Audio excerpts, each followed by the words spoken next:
The millionaire's son hadn't said a word since his mother died, until this maid arrived. Before we begin, tell me in the comments, where are you watching this story from? I'd really love to know how far our stories are reaching. And if you love emotional love stories with plot twists, resilience, and heartwarming endings, make sure to subscribe to the channel. That way, you help our work grow and make sure you won't miss any of the upcoming stories we're preparing with lots of care just for you. Spring was blooming in Austin, but inside the Whitaker mansion, time seemed to have stopped. The gardens were immaculate, the fountains whispered as always, and the halls still boasted the same white and gold marble imported from Europe. But there was no laughter, no hurried footsteps, no soft music coming from the West Wing. Since the night of the accident, everything inside that house had changed. Sebastian Whitaker, 35 years old, was the perfect image of success. Owner of a medical technology company valued in the billions, he had always known how to control results, risks, and decisions. But now, sitting alone at the head of the long dining table with an untouched glass of wine before him, he could barely control the silence. He wore a dark, tailored suit, the tie still hanging from his neck as if he hadn't had the strength to take it off. Light stubble covered his tense jaw, and his gray-green eyes, once sharp and calculating, were now sunken and lost. He didn't eat, didn't talk, didn't sleep. Upstairs, Elliot's room stayed closed for most of the day. The housekeeper knocked, but the boy rarely answered. Ever since he lost his mother, he had simply gone silent. Elliot Whitaker was 6 years old. His light blonde hair fell in waves across his pale forehead, and his light blue eyes had turned into two unreachable oceans. He didn't speak, didn't laugh, didn't run through the halls like he used to. He just sat, rocking slightly as he held a piece of his mother's blouse, the same one she wore the day she left and never came back. There had been many attempts at recovery. Renowned psychologists, speech therapists, behavioral experts, all faced the same barrier. Elliot wouldn't let anyone get close. He needs time, said the school therapist, trying to maintain composure after yet another fruitless session. But you need to be present, Mr. Whitaker. A father's absence reinforces the trauma. Sebastian would only nod.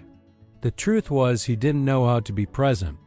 The loss of his wife had opened a wound so deep that inside he had also stopped speaking, just in different ways. Work, meetings, automatic decisions. That's how he survived. One night, walking into the couple's old bedroom, Sebastian found the bedside lamp still on. Her pillow still held the mark of the floral perfume she used to wear. He sat on the bed, elbows on his knees, face buried in his hands. For the first time since the funeral, he cried, "I'm sorry, Emily. I don't know how to do this alone." Upstairs, Elliot lay in the dark and seemed to hear something. He got up, walked to the window, and pressed his forehead against the cold glass. Outside, car lights came and went, as if the world had moved on.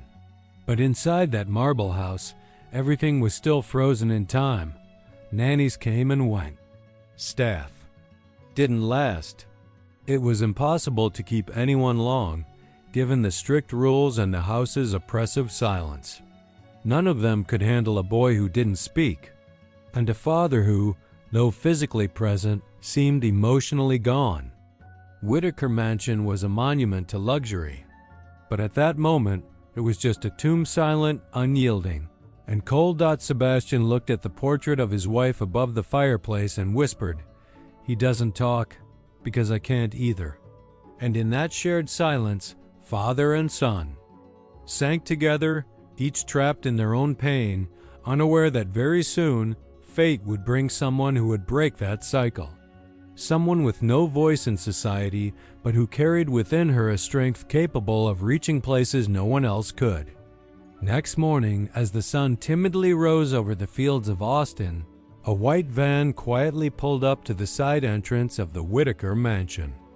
Out stepped a young woman with a modest appearance, her reddish-brown hair tied in a low braid and a worn fabric coat covering her cleaning uniform. Her grayish-blue eyes held a quiet exhaustion, and in her hand she carried a plastic folder with her neatly folded documents. Her name was Amara Collins. She was 26, fair-skinned with light freckles, and the kind of beauty that went unnoticed by the rush of the world. She was a substitute, called in last minute to cover an absence on the main house's cleaning staff, where employees rarely lasted more than a few weeks. Amara had learned to survive with quiet dignity.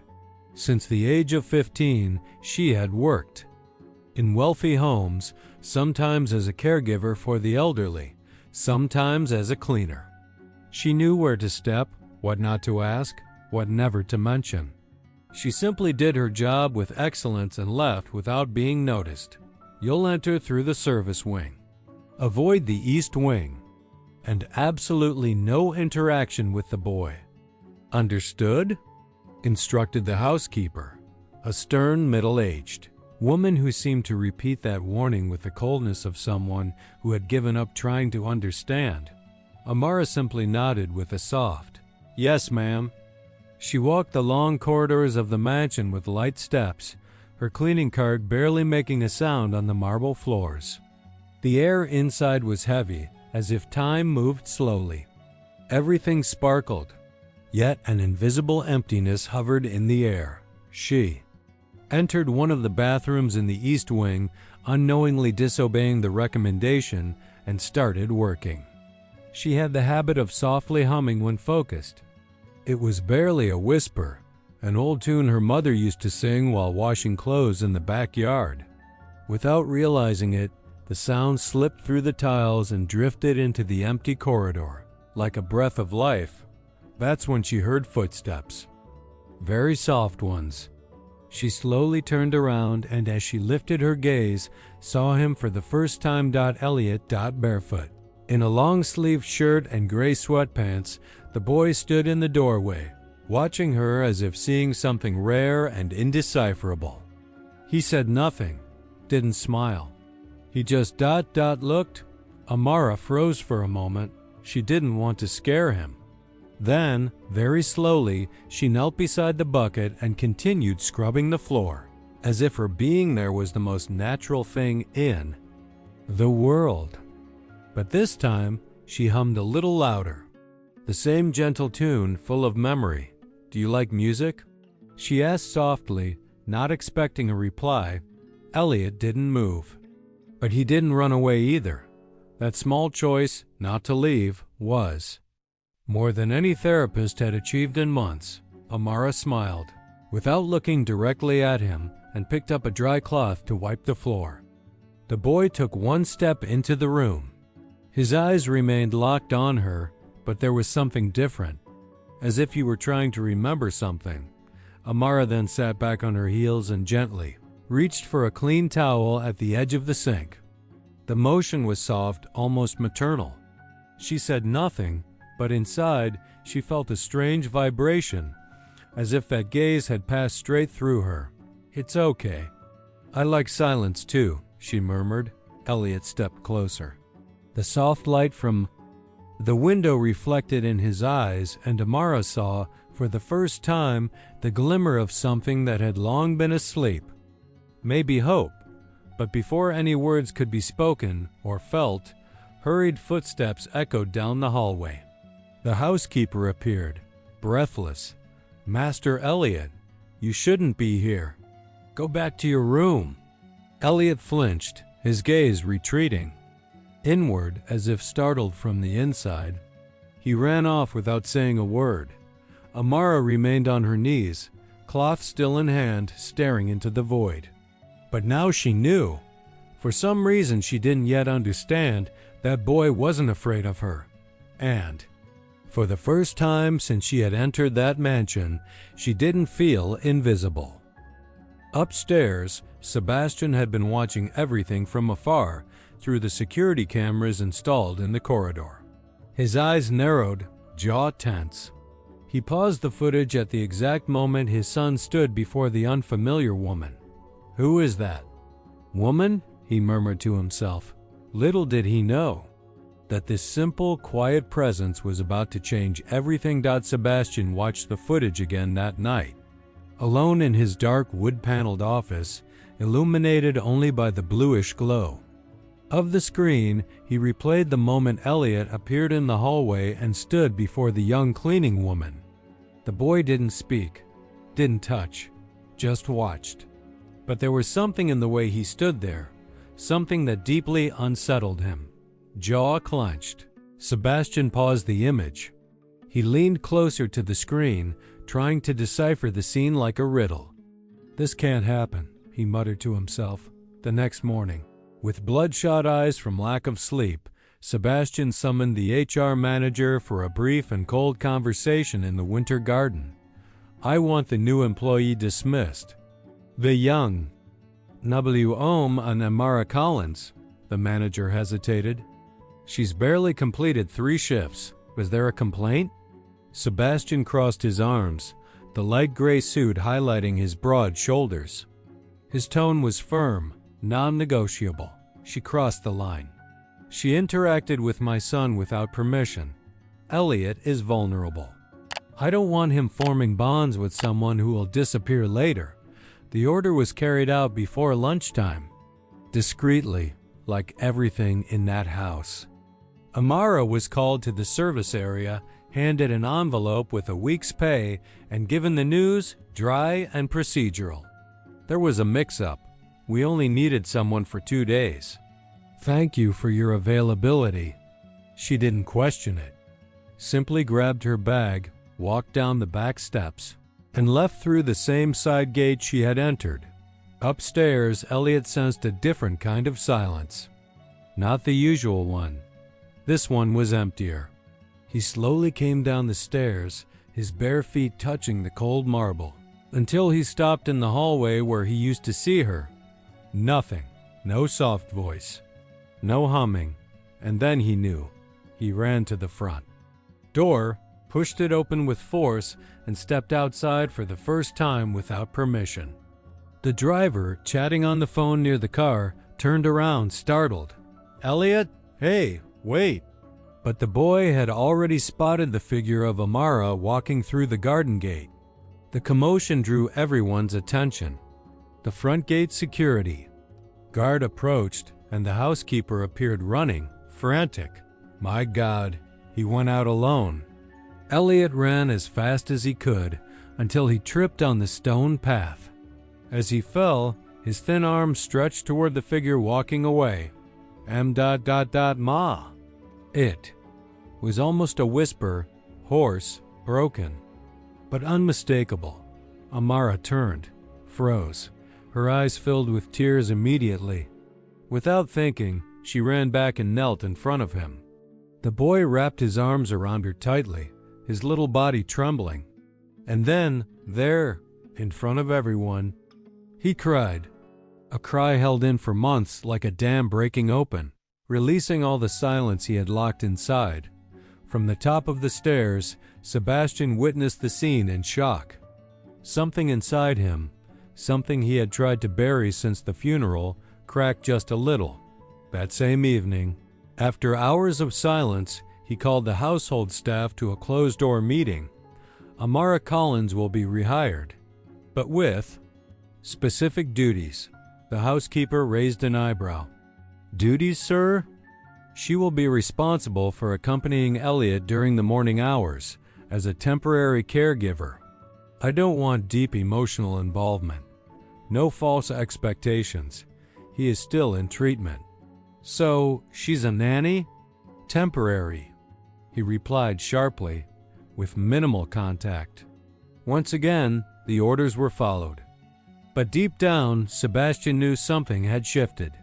The next morning, Amara returned to the mansion with the same simple bag and an even more composed gaze. But when she saw Elliot at the top of the staircase and the faint smile forming at the corner of his lips, she knew that boy had already chosen her, and breaking that bond again would not be so easy. Sebastian, watching from a distance with his hands in his suit pockets, took a deep breath. For the first time in a long while, he felt fear, not of failure, but of not knowing how to stop what was silently taking shape, something not even all the control in the world could hold back, something like affection. Rain was falling gently over the roof of the Whitaker mansion that Friday afternoon. The sound of droplets sliding down the tall windows created a steady melody like an old lament that filled the silent rooms. Amara, her hair slightly damp from the drizzle she'd caught crossing the inner garden, was drying toys on the reading room rug while Elliot quietly drew beside her. Their routine had begun to settle. Peaceful mornings, gentle gestures, few words, but many shared glances. She had already learned that Elliot spoke through his eyes. And on that day, his eyes were searching for something more than usual. He stood up slowly, placed the pencils on the table, and held out his hand to her. Amara felt a jolt inside. It was the first time he had invited her somewhere without fear. Or silence. "Want to show me something?" she asked, kneeling to meet his gaze. The boy nodded slowly. They walked through the silent halls of the East Wing. Elliot stepped with quiet purpose, as if leading her to sacred ground. They stopped before a set of white double doors with carved moldings. The golden handles were dusty, and a key still hung in the lock. "This room?" Amara murmured, running her fingers across the cold wood. "Is this where you want to go?" Elliot pointed to the key. His eyes were misty, but resolute. Amara hesitated for a moment, then slowly turned the key. The click of the lock echoed like the breaking of a long-held silence. When she pushed the door open, the scent of dry paint, old paper, and faded perfume wrapped around her like a memory dot. It was a studio, but not just any studio. The room was a sanctuary of light and color. Unfinished paintings lined the walls, framed photos, brushes left in glass jars. An old camera rested on a tripod, a chest, half open with sketchbooks inside, and a linen blouse draped over a chair as if its owner might return at any moment. Amara walked slowly, absorbing each detail. Elliot stayed by the door, watching. He looked as though he was trying to preserve every corner of that room with his eyes, afraid that forgetting even a sliver would be a betrayal. In the corner, she found a pile of tapes in plastic cases. Handwritten labels read, "Spring with Elliot, 3 years, birthday, picnic, mother, and son, painting afternoon." She looked at him. "Do you want to watch one?" He didn't answer, but stepped forward. They sat together in front of a small, old television hooked up to a VCR. Amara inserted one of the tapes. The shaky image flickered into soft colors, and soon a smiling woman appeared, holding little Elliot in her arms. Light brown hair, delicate features, fair skin, large, cheerful eyes. She sang while the toddler babbled. The love between them leapt off the screen. It was light. It was sweet. It was life. Elliot squeezed his eyes shut, as if the memory was too painful to bear. Amara gently took his hand. "She was wonderful, wasn't she?" she said softly. The boy nodded, his face wet with quiet tears. He laid his head on her shoulder. And for the first time, Amara understood. Elliot wasn't just sad. He was trapped. Trapped by the fear of forgetting the only person who had made that house bearable. And for him, forgetting was worse than any silence. Hours later, alone in the studio, Amara flipped through the woman's sketches. One painting caught her eye, an unfinished portrait of Elliot, his face serene and eyes closed, as if peacefully asleep. Beside it, a handwritten note. "If anything happens to me, I want him to know he was the best part of my life." Amara read it more than once. Her chest tightened. And in that forgotten room, she realized Sebastian wasn't just a cold man. He was a man who had lost someone irreplaceable. And by trying to erase the studio, he was erasing the most vivid part of his son's story. That night, crossing paths with Sebastian in the hallway, she couldn't hide what she felt. "He doesn't need to forget to move on," she said. With quiet conviction, Sebastian stopped, surprised. "You went into that room?" "He took me there." He stared at her for a long moment, then looked away. No one was supposed to see that room again, but he still sees it every night. The silence between them grew heavy, like a secret. Exposed. And then she finished, gently but firmly, "You don't have to erase her memory, Mr. Whitaker. You just have to teach your son not to be afraid to remember." Sebastian said nothing, but that night he returned to the studio alone, and for the first time in over a year, he turned on the light dot. In the days following the reopening of the studio, something subtle began to shift inside the Whitaker mansion. Natural light seemed to pour through the windows more easily, and even the ticking of the old clock in the main hall no longer sounded quite so suffocating. Amara's presence, once merely tolerated, now quietly filled empty spaces with a softness that was nearly imperceptible. Elliot began seeking her out the moment he woke up. He would come down the stairs in his pajamas with timid steps and sit in the same armchair near the window where Amara usually organized children's books. The two exchanged glances, and that was enough. She had mastered the language of silence. The gentle touch on the shoulder, the respectful pause before a question, the quiet smile that said, "I'm here in your time." He began eating again, slowly, starting with just a spoonful of yogurt, then half a slice of bread. Later, he wanted to play. He chose an old block set stored in the attic, the same one he used before everything changed. Amara sat on the floor with him, knees bent, hair tied up with a pen, the sleeves of her simple blouse rolled up to the elbows. One afternoon, while they were building a small wooden tower on the covered porch, the Austin sky hovered between gray clouds and golden light. Elliot fit a piece in place and smiled, a real smile, the kind that made his eyes crinkle. Then he looked at her, opened his mouth with effort, and in a nearly inaudible breath said, "Ama? Ra." The world stopped. She turned slowly, barely believing what she just heard. "You said my name?" He only nodded, eyes shimmering. With tears, as if that had been the hardest thing he had ever done, Amara brought a hand to her mouth, trying to hold back the emotion. Her chest trembled. "You have no idea what that means." In that moment, she knew nothing would ever be the same again. But the mansion, though slowly warming from within, was still surrounded by watchful eyes. A kitchen worker spotting. Elliot, running up to Amara in the garden, clutching a drawing, secretly snapped a photo on her phone. The next morning, the image was splashed across the digital cover of a local celebrity blog under the headline, "Silent Air Smiles for the First Time Beside Mysterious New Nanny." Who is the woman who broke Elliot Whitaker's silence? The press office's phone wouldn't stop ringing. Sebastian, in the middle of a meeting with investors in Dallas, was blindsided by the barrage of notifications. This photo. Where did this come from? He asked, irritated, handing the tablet to his assistant. "Mr. Whitaker, it's gone viral. And the internet's in love. They're calling her the woman who gave the golden boy his voice back." Sebastian rubbed his eyes, exhausted.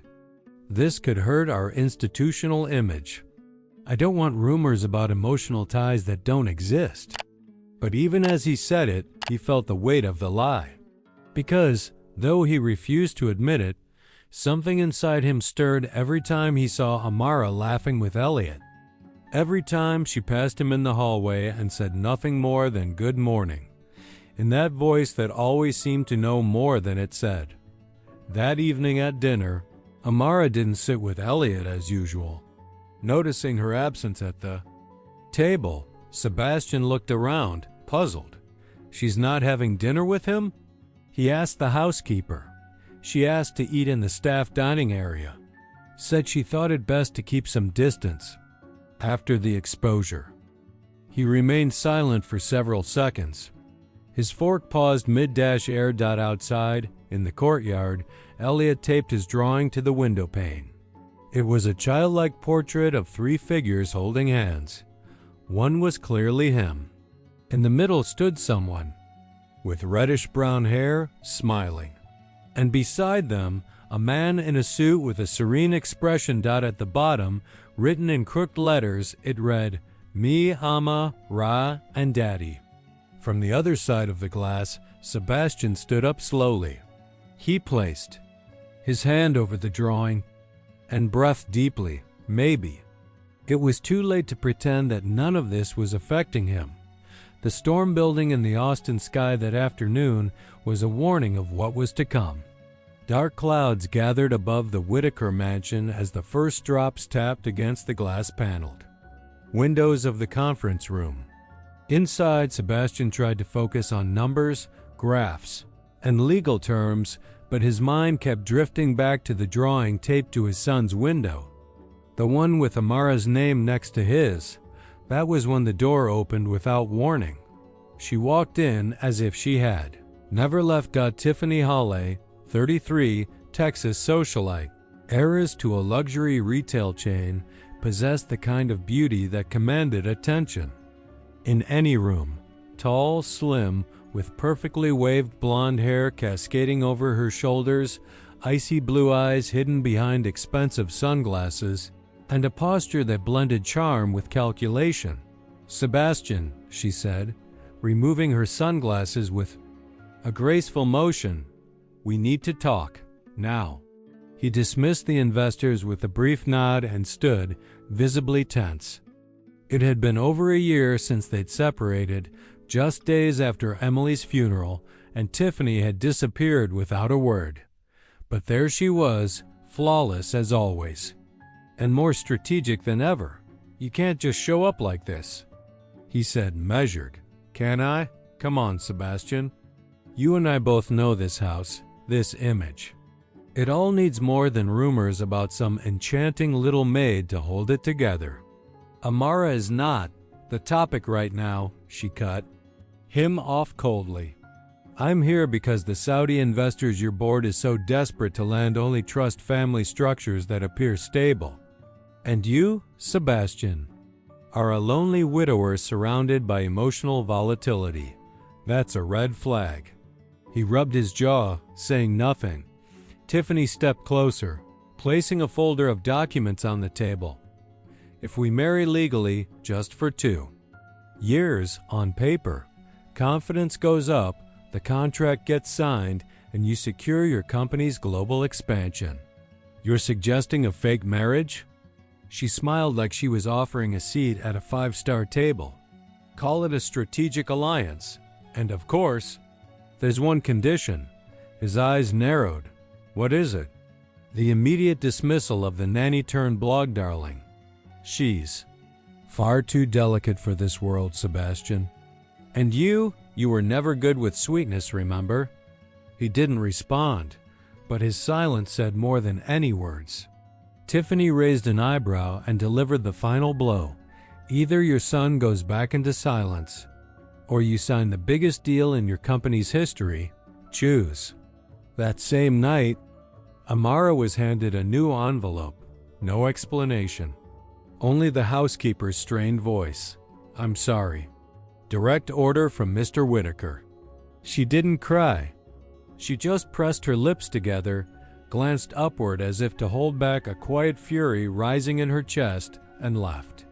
She picked up her worn bag, walked once more through the halls that had come to feel like home, and didn't look back. Upstairs, Elliot was drawing in silence. When he learned she wouldn't be returning, he simply stopped eating, stopped playing, stopped responding with his eyes, and most painfully, stopped trying to speak. Sitting in the darkroom, knees pulled to his chest, the drawing still taped to the window, the boy slowly erased in silence every color Amara had brought into him. Sebastian watched from the doorway, unable to step inside. He saw his son tear the drawing in half without a word, then lie on the floor and stay there. For hours, that was when something inside Sebastian broke.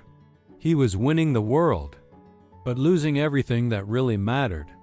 The room where Amara ended up was small, stuffy, and dimly lit. The peeling walls smelled of old mold mixed with laundry soap from the clothes drying behind the door. It was one of those pay-by-the-week rooms in a distant neighborhood where no one asked why you were so quiet, and everyone pretended not to notice each other's tears. She spread the worn sheet over the thin mattress and sat down, holding the dismissal envelope between her fingers. She hadn't cried yet. Her body felt numb, like her soul hadn't managed to follow her back. On the cracked screen of her phone, the headline appeared for the 100th time. Sebastian Whitaker and Tiffany Hawley reappear, together at $1 million event. Elliot. The silent heir makes rare public appearance. Amara held her breath. She turned up the volume. The video showed the luxurious lobby of a 5-star hotel in Dallas, filled with entrepreneurs and celebrities. Tiffany beamed at the cameras in a form-fitting emerald green dress, the picture of calculated perfection. And Elliot was standing next to her, so small, so fragile, so still. He wore a little navy blue suit, his blonde hair neatly combed, but his eyes empty. His tiny hand trembled. When a reporter knelt down to ask if he liked living with his father, the boy stared at the microphone as if it were an invisible enemy. He bit his fingers, then the sleeve of his jacket, and began rocking back and forth. "He's shutting down," Amara whispered, tears finally falling on the screen. Tiffany tried to maintain her smile, embarrassed, while the boy squeezed his. Eyes shut, as if trying to disappear. And then, amid the chaos of flashing lights, cameras, and voices, Elliot murmured something. A choked, unintelligible sound so full of pain it silenced everyone around him. It was like the air had been sucked from the room. The broadcast was cut, but it was too late. Asterisk. Hours later, the video of the distressed boy spread across social media with captions like, "This child needs help. This isn't normal."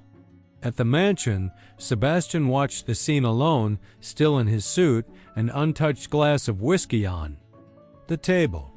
He tried to hold his expression steady, but when he saw his son biting his fingers and curling up next to Tiffany like a cornered animal, his mask cracked. He turned off the TV with force, flung the remote across the room, and held his head in his hands. "I destroyed my son out of pride," he muttered, nearly voiceless.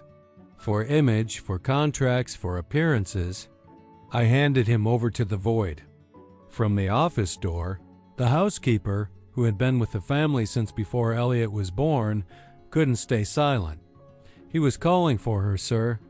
What you saw in the video." What he said, even if no one understood, was her name. Sebastian looked at her silently, but his eyes trembled. He said, "Amara, sir."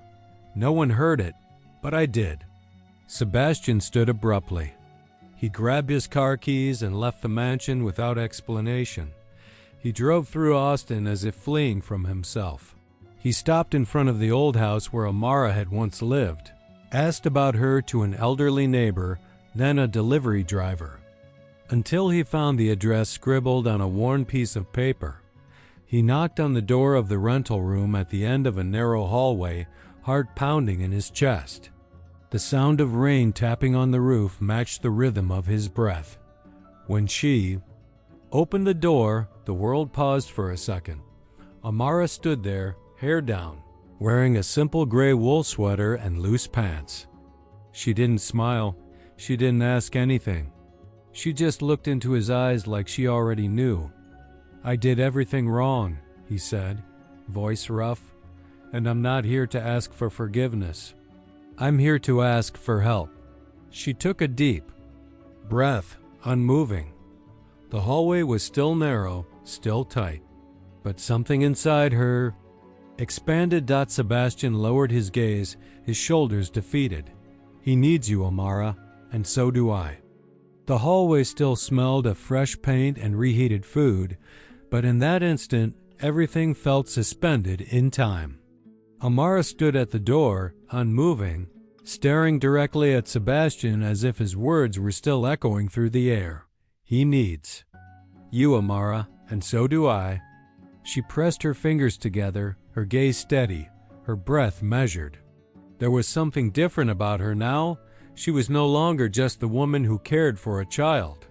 She was someone who had learned her own worth and would no longer be used as a tool of convenience. "It's not enough to want me back, Sebastian," she said calmly. "Not after discarding me for appearances. Elliot needs truth, not a staged return to quiet down the public." He lowered his eyes, feeling the weight of the truth in her words. "I know," he replied, "but this isn't about image or contracts or investors. It's about everything I've been ignoring, about the emptiness I created." Amara stepped inside and sat on the edge of the thin bed, arms crossed. Her eyes were glassy but firm. "And are you ready to break from everything you built?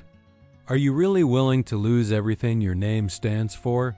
Just because you realized you don't know how to handle your own son's pain?" "No, I'm ready to lose it all. Because I finally know what actually matters." The answer hung in the air, solid and impossible to ignore. The next morning, Austin's corporate world was shaken by an official statement issued by the Whitaker Holding. "In the name of my family's integrity and my son's emotional health, I am announcing my personal decision to withdraw from the Hale Landstrom International Partnership. I reaffirm that no business deal is worth more than my son's well-being." Sebastian Whitaker. Within the hour, the statement went viral. Headlines screamed, "Billionaire walks away from historic deal for his son? Engagement off?" Tiffany Halle disappears from social media after Sebastian's announcement. Indeed, Tiffany didn't return calls or appear at the charity brunch where she was a confirmed guest. Her name vanished from the public schedule. The very image collapse she had feared had arrived, silently and completely. That night, Amara received a short message. He ended it. "For you." For Elliot. For the truth? The housekeeper. She didn't reply. Instead, she picked up the linen blouse Elliot had once left with her, the same one from the day he'd last said her name, and folded it carefully. Then she left her apartment and walked through the Chihatavaf streets of Austin under a sky full of stars that felt far too quiet. When she arrived at the mansion, the porch lights were on. In the garden, Elliot sat in silence, hugging a pillow. When he saw her, his eyes widened. He didn't run. He didn't speak. He simply stood, slowly, and reached out his hand, just like that first time. Amara knelt, gently took his small hand in hers and whispered, "This time, I'm not going anywhere." Sebastian watched from a distance, standing by the glass door. No jacket, sleeves rolled up, his expression tired, but lighter. He said nothing. He didn't need to. In that moment, for the first time in a long time, there was no contract, no control, no performance, only the beginning of something real. Amara's return to the Whitaker mansion had no cameras, applause, or public statements, but something in the air had changed. The house, once rigid and suffocating, seemed to breathe again. Fresh flowers now sat in the entryway. Toys were scattered across the floor in a way that was disorganized but full of life. Soft instrumental music drifted through the rooms. She didn't come back as a temporary worker, but as Elliot's official educational assistant, a role created specifically for her, giving her full autonomy over his learning methods and daily routine. She was offered a new uniform, which she politely declined, choosing instead to wear her own simple, personal clothes. And for the first time, she had a voice in meaningful decisions, meals, daily structure, even therapist interactions. Her opinion now mattered, Elliot's room had been transformed. Among his toys were illustrated books filled with gentle images, framed quotes of encouragement, and a small moon-shaped lamp that softened his nights. In one corner, atop a pale wooden table, sat the drawings he and Amara had created before.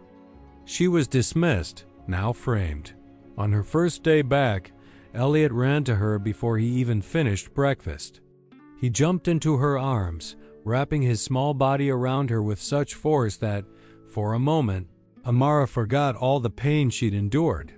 "I promised I wouldn't leave again," she whispered in his ear, "and I keep my promises." From the top of the stairs, Sebastian watched, unmoving. He wore no jacket, just a white linen shirt with the top 2 buttons undone. His eyes were tired, but peaceful. Something inside him had changed.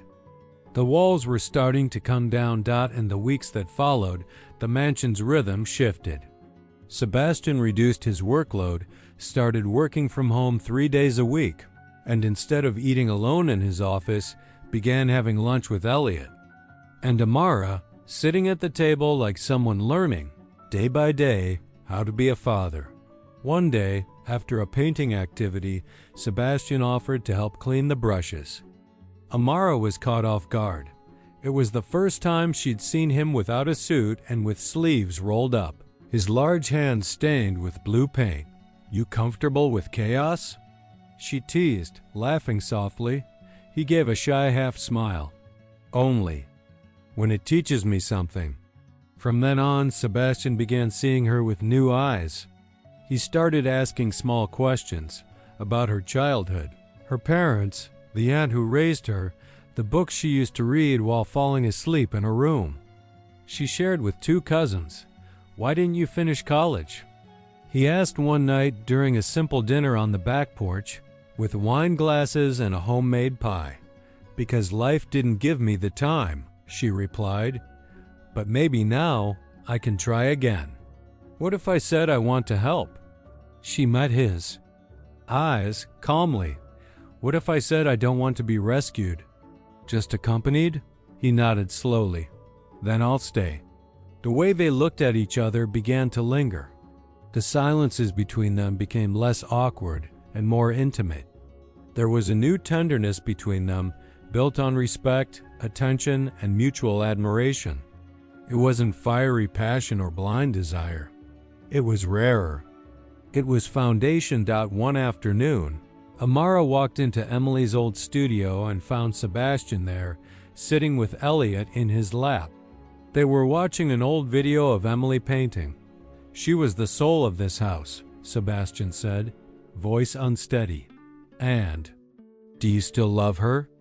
Amara asked gently, kneeling beside them. He paused for several seconds. "I learned to love in silence. With fear, with control. But you taught me how to love without chains." That night, as Amara tucked Elliot into bed, the boy whispered, "Now, it's like before." She smiled. "Better than before, my love, because now we chose to stay." And for the first time since the tragedy, the Whitaker mansion fell asleep in peace. But outside, the world was still watching. And though what blossomed between them was still just a seed, the world seemed ready to judge anything that dared to bloom. Time passed slowly, as if respecting the pace of healing in that house. And when months later, the name Amara Collins appeared among the nominees for the Humanitarian Award for Unlicensed Educators, not even Austin's high society could ignore it. She had transformed a child's life, not with academic methods or standardized therapeutic strategies, but with something much rarer, presence. The ceremony took place in one of the city's historic theaters, recently restored, adorned with golden columns and burgundy velvet seats. The audience was filled with educators, doctors, executives, and journalists. In the front row, Sebastian wore an elegant but understated navy suit. Next to him, Elliot, now 7, wore a crooked bow tie he had insisted on putting on himself. His expression was calm, eyes attentive. Amara walked onto the stage with steady, humble steps. She wore a simple petrol blue dress of flowing fabric, her hair pulled back in a low bun with a few loose strands framing her face. No heavy makeup, no jewelry, just the quiet confidence of someone who knows her own worth. When her name was announced and the small acrylic trophy was handed to her, the audience stood in applause. But it was the moment that followed that brought the most powerful silence of the night. The host, a respected national journalist, held out the microphone and asked, "Miss Collins, after so many specialists failed, after so much pain and silence, how did you get Elliot Whitaker to speak again?" Amara took a deep breath. She didn't look at the crowd. Her eyes searched for the only two faces that mattered, the little boy holding his cap in both small hands, and the man who had learned to listen before trying to lead.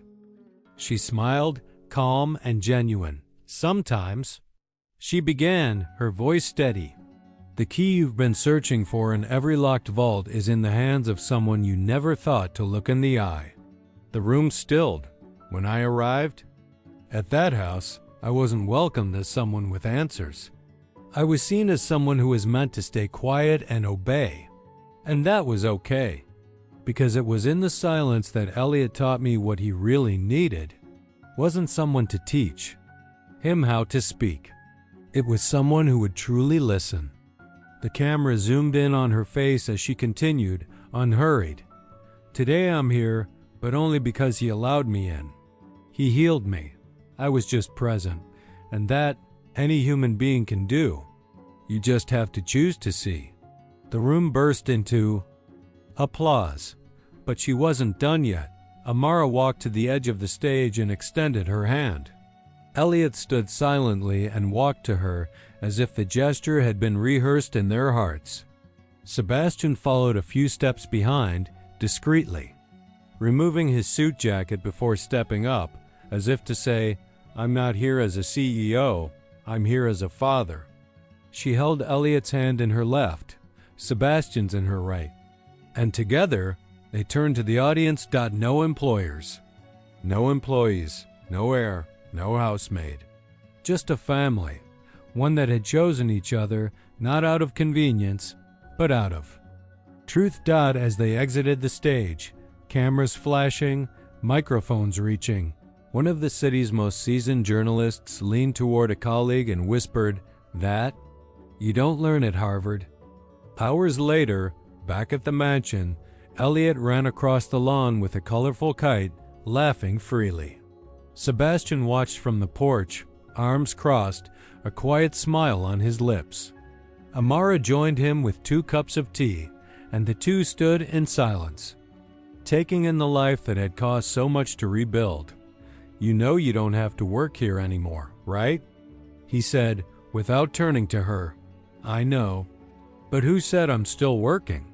she replied, gently leaning her shoulder against his dot. He turned to look at her. "Then, what are we now?" Amara held her cup with both hands.